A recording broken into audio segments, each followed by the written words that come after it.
could add to the tributes. Martindale, as fine a host to us as he is an employee to the Department of State. How long have you been on the Personnel Security Board now? Since its inception, sir. Marshall appointed me in '48. Your methods of identifying anti-American sympathizers have resulted in the removal of thousands of security risks. You're on the front lines of the new war, Martindale. Oh, and don't feel like I'm ignoring your contributions, Mrs. Baxter. Your efficiency is absolutely essential. It is the intention of our higher-ups, Jack Purifoy, Secretary Atchison, President Truman, to expand our scope beyond just communists. There are other security risks within our ranks. Callie, no. What kind?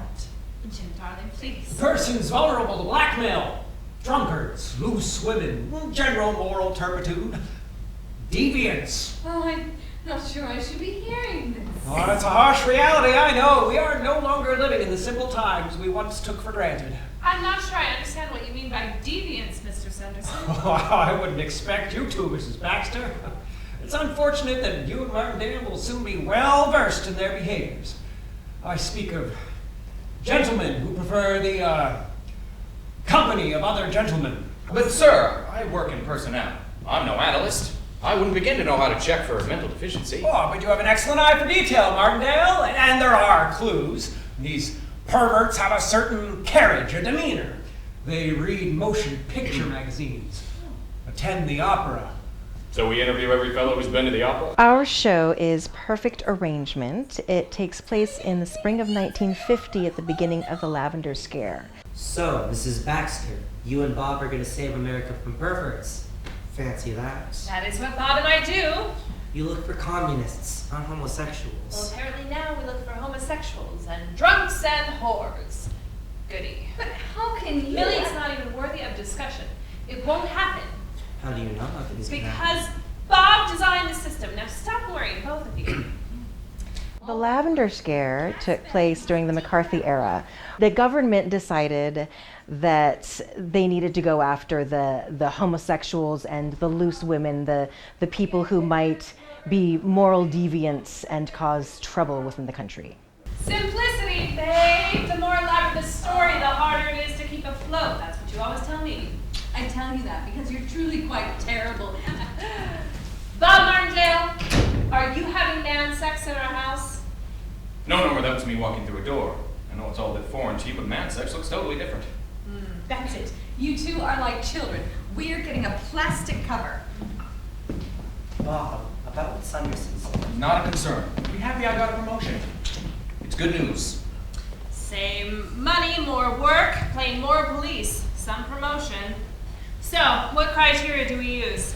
Just the obvious queens like Truett Sharp and the real tramps like Barbara Grant? The show starts off as slapstick comedy. It just draws you in with a little giggle here and there and some wonderful characters that make you smile. Because you're amazing and I love you. Boys, go home.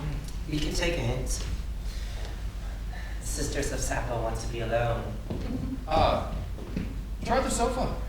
It's easy on your back. I didn't burn that sofa. Now get out of here. We have dishes to do. Good night, girls. Good night, Bob. Good night, Jimmy.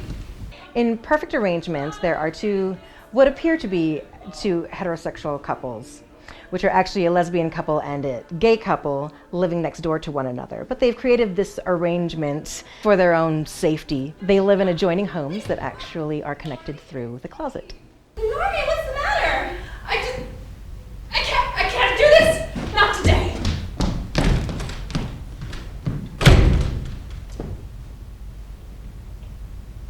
Millie? Yes, Kitty. Why is Normie in the closet? That's a very complicated question, Kitty. It touches on a lot of issues that people are still dealing with now. And it uses humor in order to introduce these issues and these situations and these people who are in a difficult time. I'm concerned, Bob. There's no reason to be perturbed. When the department first started rooting out communists, there was only a few dozen very obvious sympathizers. We've been careful. We've had over 4 years without incident. But circumstances have changed. No, they haven't. That's the sort of thinking that causes trouble.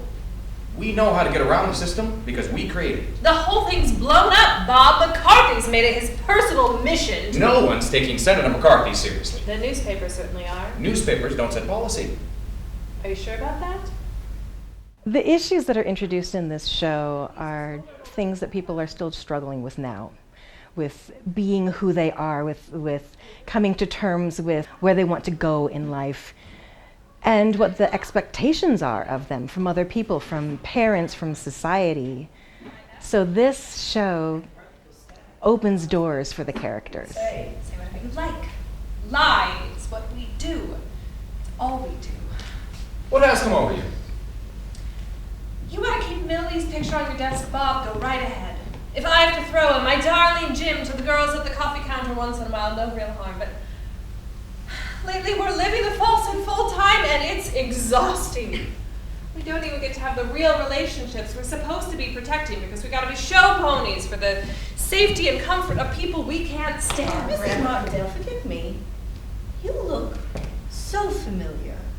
Have you ever seen the girl in the ads for Luster Cream Hair Shampoo? Billboards were everywhere and in Life magazine. Yes, I have. Well, I look a lot like her. Bob, asking questions that are none of your business is your business.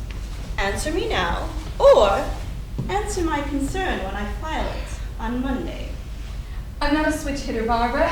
I tried a little something when I was very young, just once or twice and never again. Well, once means just me. Twice means more than me. Oh, Bob, darling, I'm so sorry you have to hear all this blue talk. I think the audience can learn some valuable lessons about not allowing other people's stereotypes or expectations dictate how one lives one's life. That you don't have to listen to what other people think you should do. All right. Barbara's already under investigation. She can provide evidence that you were a student of hers, but that's the extent of it. Besides, the men on the security board barely believe that lesbianism even exists. In their mind, it's not sex if no man is present.